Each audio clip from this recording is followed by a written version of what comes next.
Hey, real quick before we get started, I am super duper excited to announce that my new course, Podcast Liftoff Launch, is dropping this week. So if you're looking to launch your own podcast, but you're not sure all of the steps you need to take or where to start or where to put your podcast, this course, Podcast Liftoff Launch, will show you every single step. This is a self-paced course that will take you from forming your idea to getting your podcast on Apple Podcasts, Spotify, and wherever people listen to podcasts. To get your special offer for being a How I Built It listener, you can go to howibuilt.it/podcast. That's howibuilt.it/podcast to get your special offer, but act now because it's going to go away very soon. All right, let's get on with the show. John Vuong knows SEO, but he knows relationships even better. At a time where connecting with people face-to-face has become harder, John offers some fantastic advice for forging better relationships through communication, both with your current clients and the ones that will soon be clients. We'll get into that conversation next, but first, a word from our sponsors. This episode is brought to you by Ahrefs. Ahrefs is an all-in-one SEO toolset that solves that problem. It gives you the tools you need to rank your website in Google and get tons of search traffic. As someone who struggles with what kind of content to create or what's ranking best in Google or really anything SEO related, Ahrefs has been instrumental in increasing traffic to my website. Over the holidays, I had my best quarter for affiliate income because Ahrefs showed me my most popular pages and topics, and I was able to optimize my content and my gift guides and update them accordingly. I would have never updated one of my gift guides because I didn't think it was that popular. Ahrefs actually showed me it is my most popular page. Ahrefs makes competitive analysis easy as well. Their tools show you how your competitors are getting traffic from Google and why.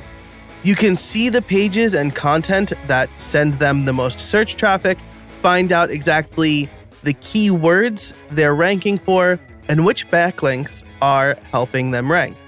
From there, you can replicate or improve on their strategies. Now, as I said, I don't think I'm getting significant search traffic, so I use Ahrefs tools to help find topics worth creating pages or content for. I can easily see estimated search volumes and gauge traffic potential with their Keyword Explorer tool. It's been a fantastic addition to my toolkit. Just this morning, I learned that my everyday carry post has been popular. Lots of people are coming, so I think it's time to update that because it's 5 years old. If you want to gain a following or just improve traffic to your website, Ahrefs is the tool for you. You can get a 7-day trial for $7 over at ahrefs.com. That's ahrefs.com for a 7-day trial for $7. And if you're anything like me, you'll be hooked. Again, that's ahrefs.com for a 7-day trial for $7. And now, back to the show. Hey, everybody, and welcome to another episode of How I Built It, the podcast that asks, how did you build that? Today, I am talking to John Vuong. He is the founder and owner of Local SEO Search, and we're going to be talking about the importance of communication and relationship building, especially during this time when, as we record this, there is a global pandemic. A lot of us are staying at home. So it's even more important to have to think about these things. John, how are you today? I'm doing great. Thank you for having me, Joel. I'm excited to be here and share some insights with your audience members. Yeah, absolutely. Thanks so much for coming on the show. You reached out, and I thought that this would be a very timely conversation considering everything that's happening. So why don't we get right into it, and why don't you tell the listeners who you are and what you do? Perfect. So I started an agency in 2013 called Local SEO Search. My primary goal is really to help small, medium-sized businesses with their digital footprint, making them become more visible online, transitioning from more the bricks and mortar traditional retail outlet to more of a visible online presence. And I primarily just focus on search engine optimization, which is the natural listings for business owners to be found on Google. Gotcha. So I suspect you might be seeing an uptick in at least interested parties right now. Is that a fair assumption? Yeah, so we have seen quite a few inquiries.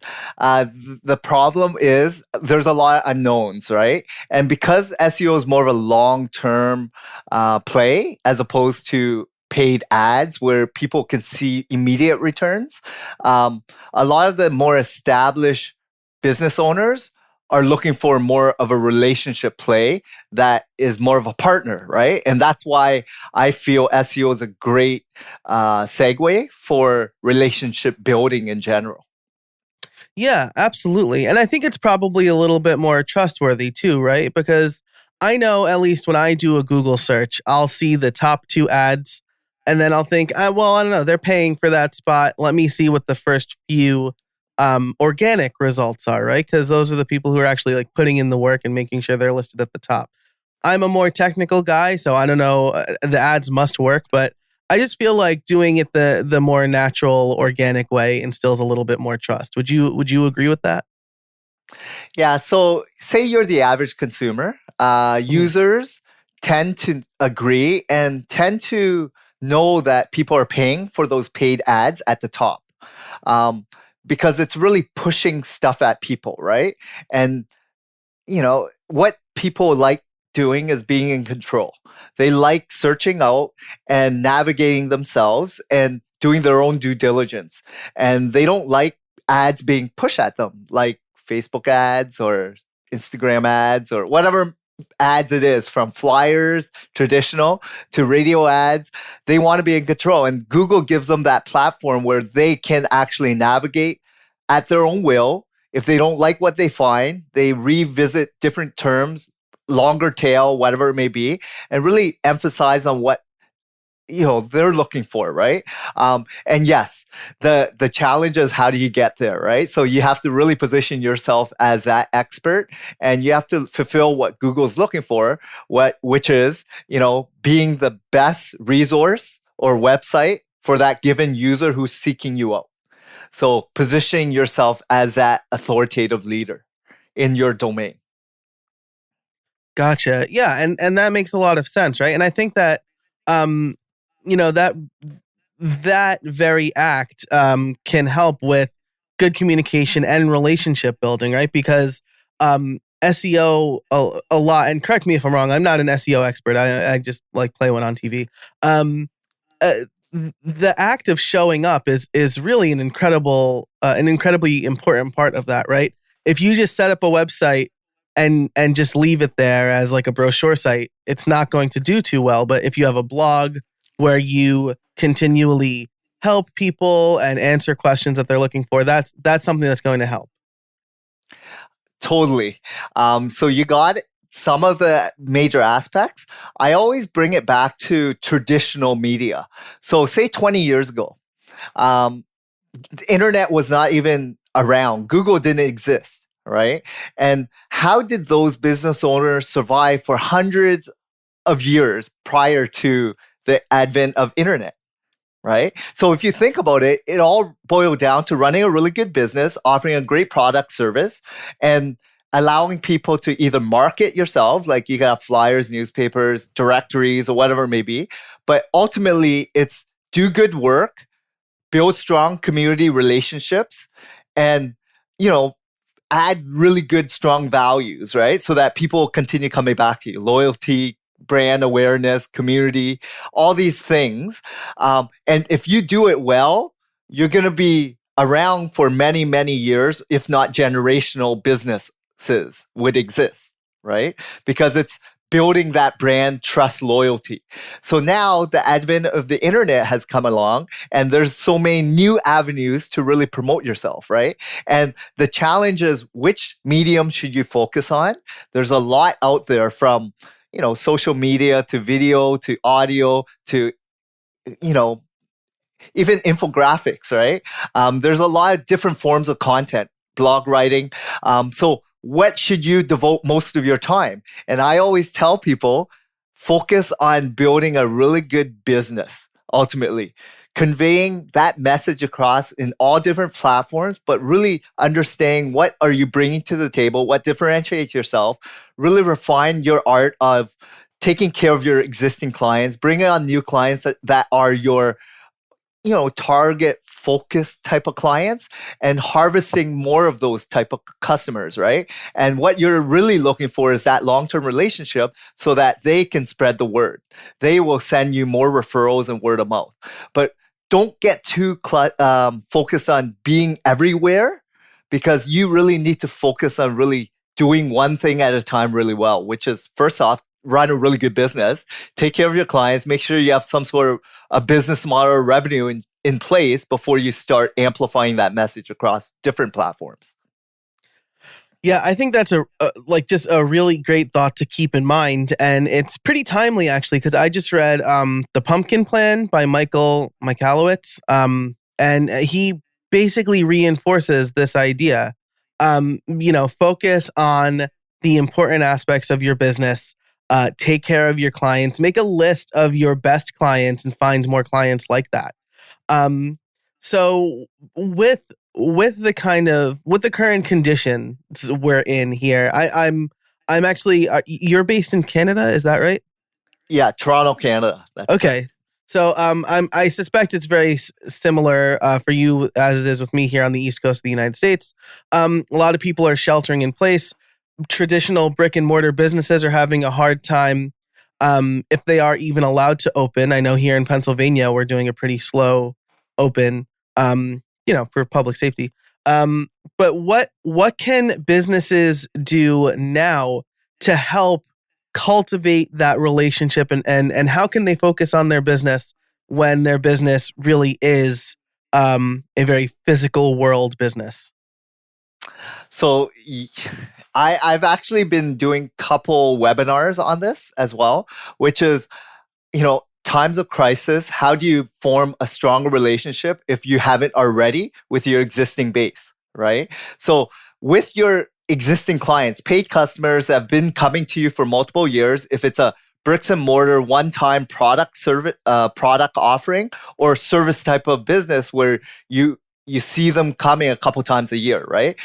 The key is owning your list, making sure you have a community, making sure you own some sort of information and contact list so that you can keep a consistent messaging platform in place. Like, is it email, social media? How do you get information to your ideal customers, like your existing customer base, and inform them of what's going on in your situation? Right? So email is great. Own your list. Social media, communities, forums, webinars, whatever it may be. Just let people know who you have contact with on what is going on with you and how you're adapting to the new changes, and keep them informed, right? So multiple touch points, which is now it's more important than ever to let them know what's going on. And yes, telephone is one medium.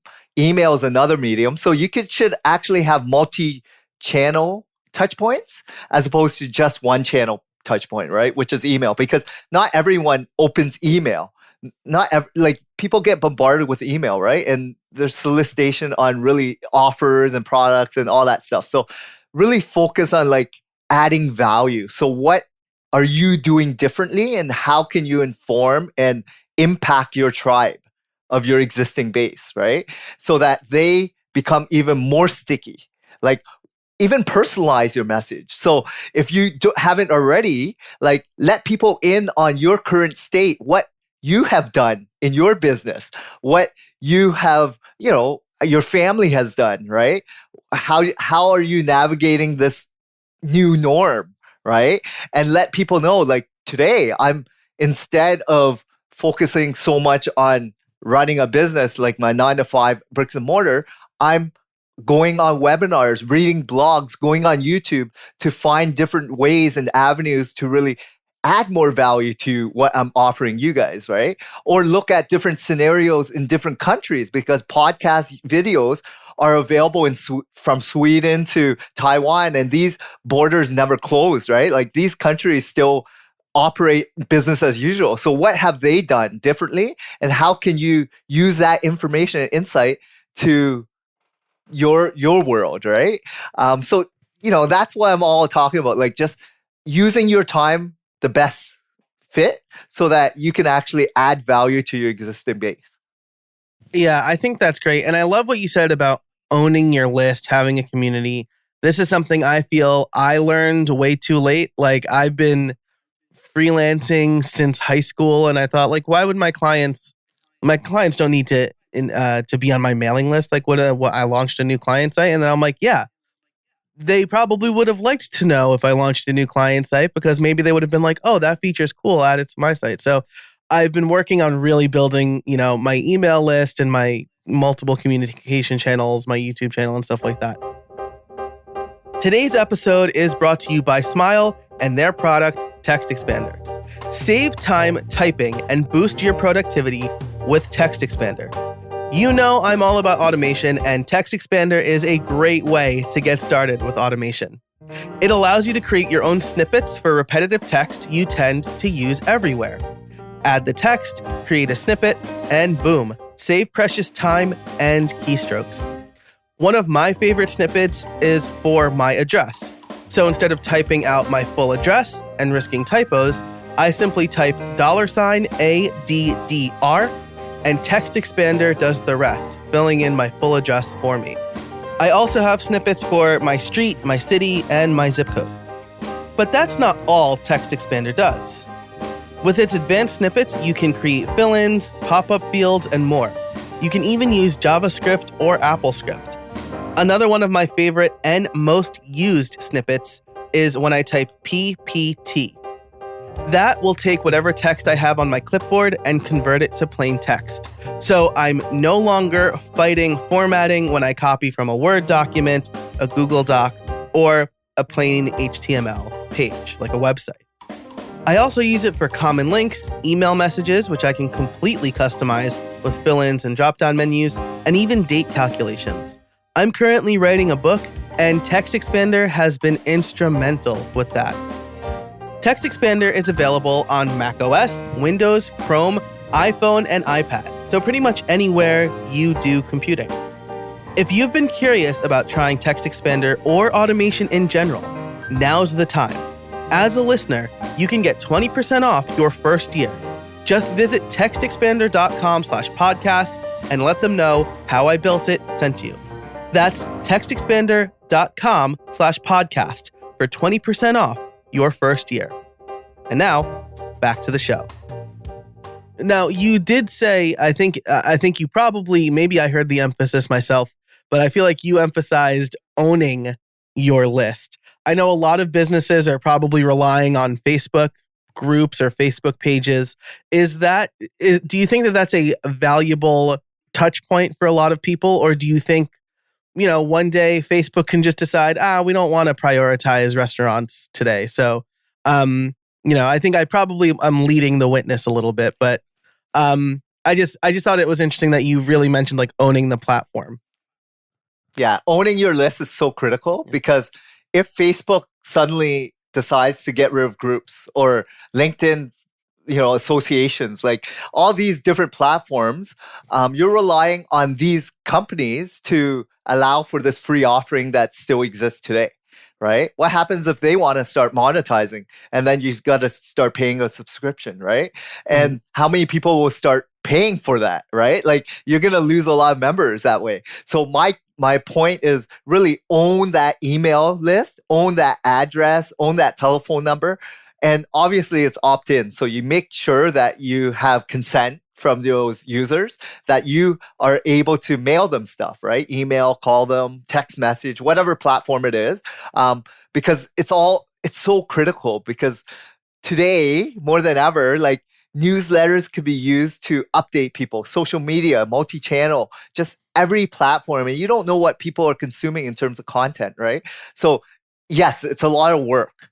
If you don't enjoy doing this, have someone either in your team or staff or hire someone to do it, right? Because you could be doing something that you love because you've been in school for last 15, 20 years doing what you love, right? Like become trained and that expert and professional. So why not let other people who enjoy this stuff do it way better at a lower cost? And you can just focus on what you do really well. Yeah, what an important point that you made there. Like, hire somebody to do it if you don't want to do it. I like that you said at a lower cost, right? It might be money out of your pocket, but you think of the opportunity cost, right?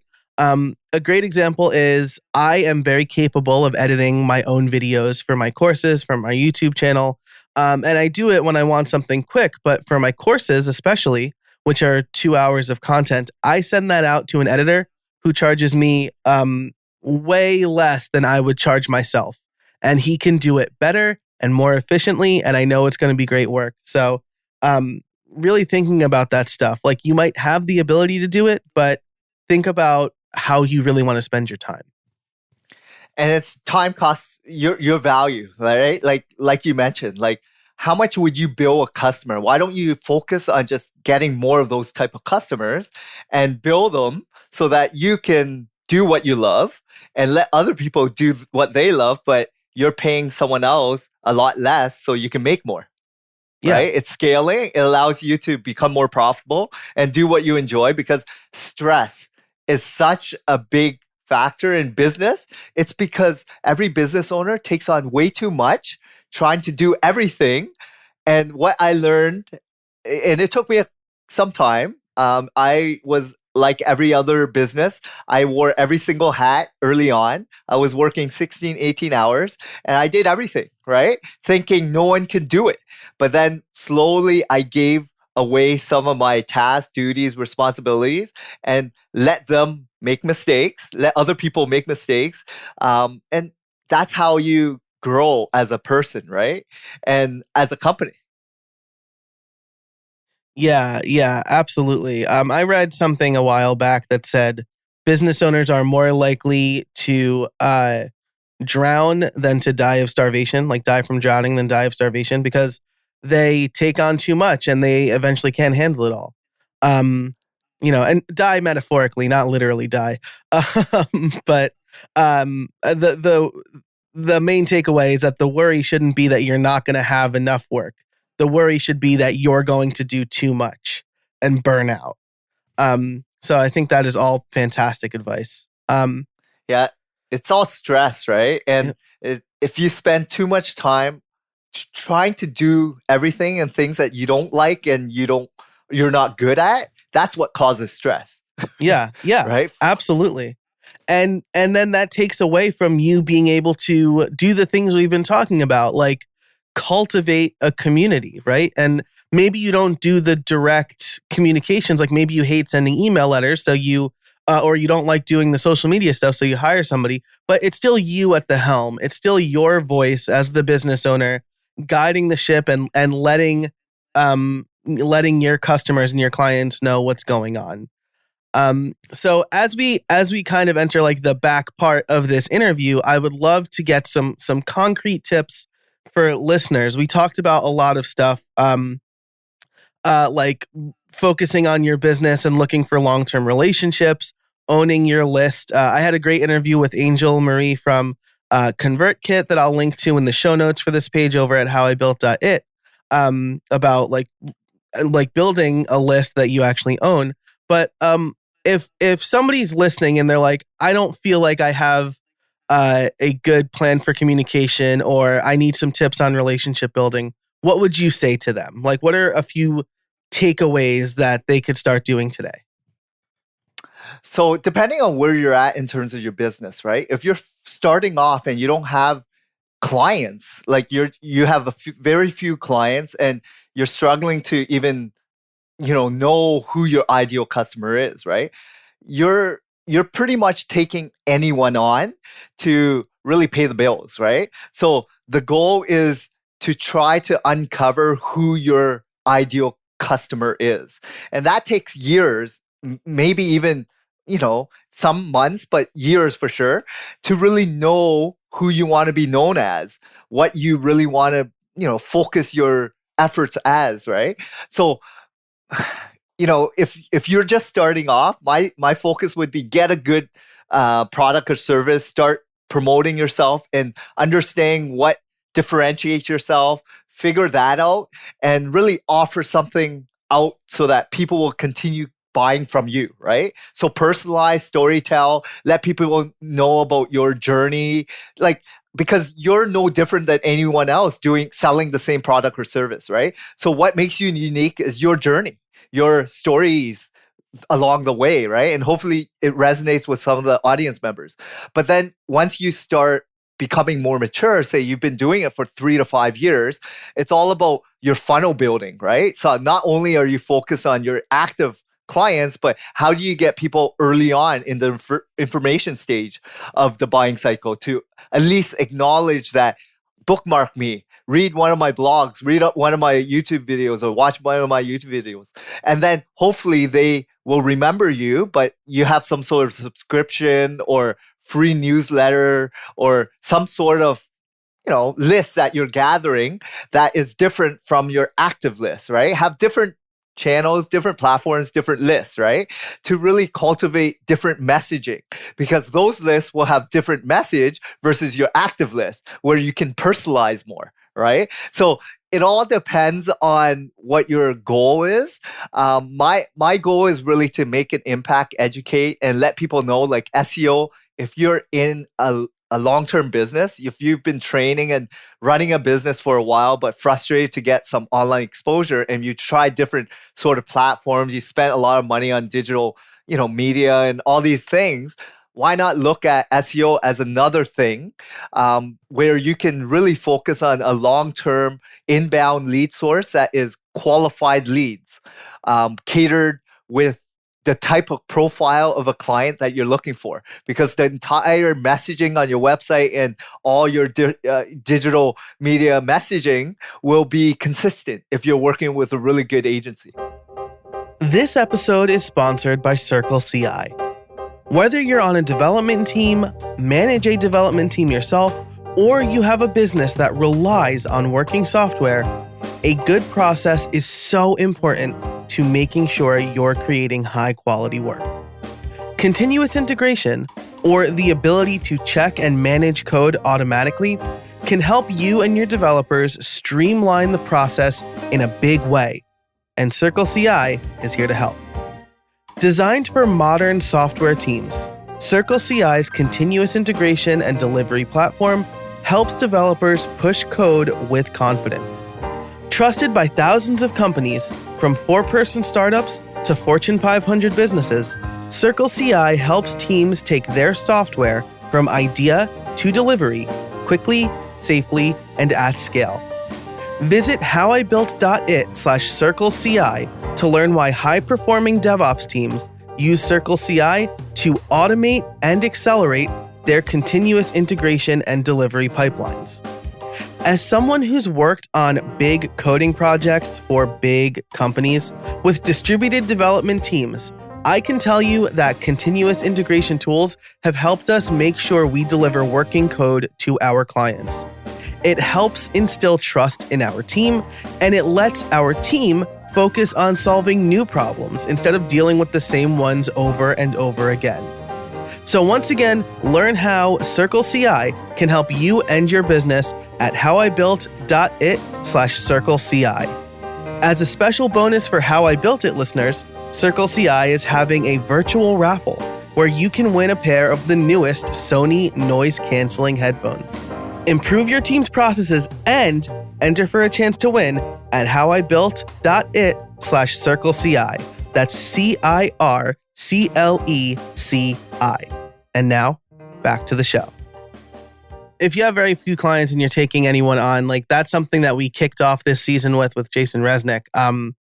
And it's true, you really need to define your ideal customer, because a jack of all trades is a master of none, right? If you're building a restaurant site one day and a construction website the next day, then you're switching domain knowledge. You're trying to figure out what works best for each one. It's going to be different. It's just like you don't. To use a restaurant example again, you don't see a restaurant, really specializing in like Mexican food and Chinese food. They're probably, or at least that's not going to be a great restaurant. So you want to focus on your ideal customer. And then what you said about established businesses and funnel building, getting content out there. I know that there's probably a concern for a lot of people that if they tell people what they know and how to do stuff, those people are just going to go off and do it themselves and not hire the content creator. Do you see that as a concern, or would you disagree with that sentiment, or some in between? So depending on what you're putting out, right? Like, is this for your own business? If it is, you've already cultivated a really good team behind you, right?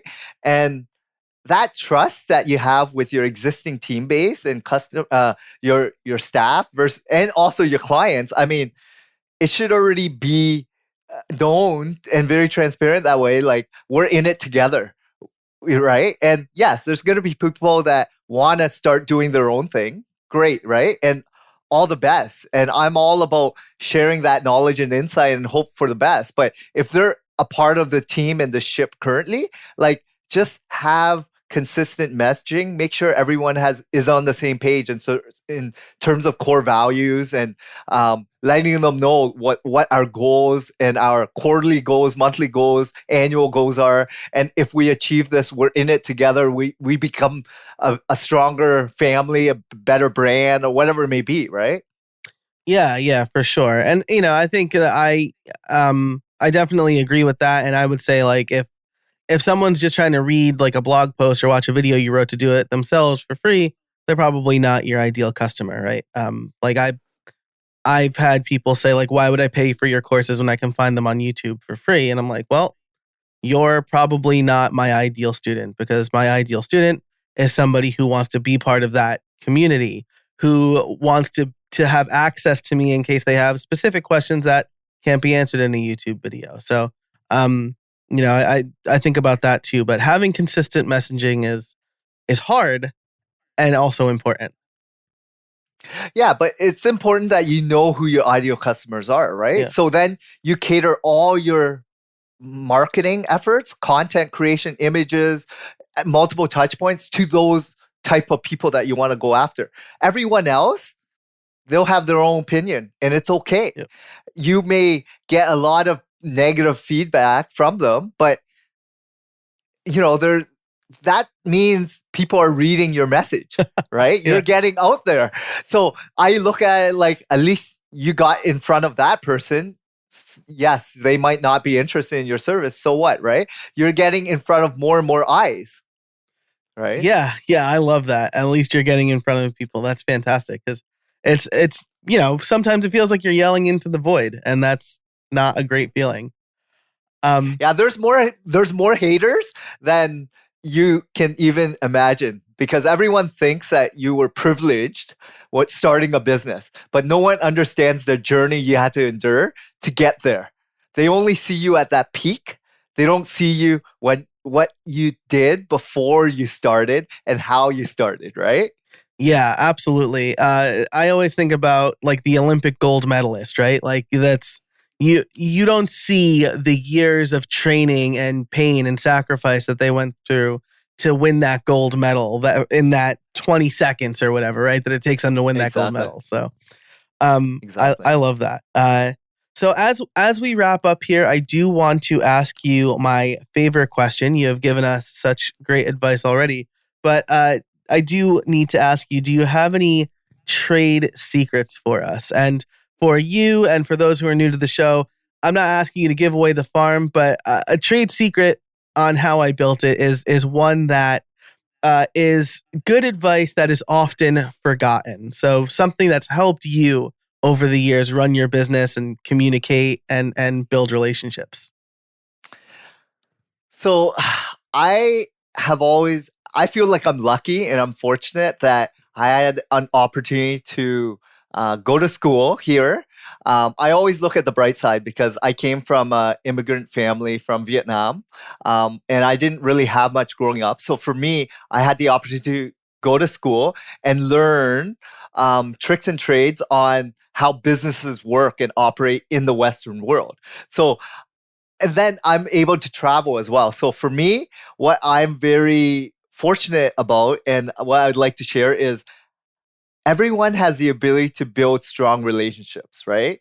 And I'm going to start and end with this because relationships has been the biggest proponent to growing and scaling my business because without the previous relationships of working at a large company and meeting existing clients and getting to know them on a more personal level and then letting them know like I'm starting this thing, would you be interested in being a client even though I'm losing money at early on to acquire those customers, but they gave me the opportunity to run something, right? Like it's all about getting to know people and what their pain points are and filling that gap, right? So my background was in sales and marketing for 15 years before I started this agency, but building strong foundational skill sets on sales and building really strong relationships along the way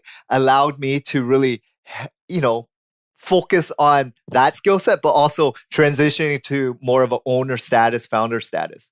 But when you're starting off sales and marketing, there's a lot of videos, audios, podcasts to learn about tricks and trade on, connecting with the audience, personalizing your message, speaking on the same tone, wearing the same clothes. Like there's a lot of little things that you can really focus on. But as much as you're learning, you really need to get out there and do the legwork and, start doing phone calls, start meeting people, right? It's a lot of grind work, but it's the years of experience, right? So I always say relationship building because without that, I wouldn't be where I am today.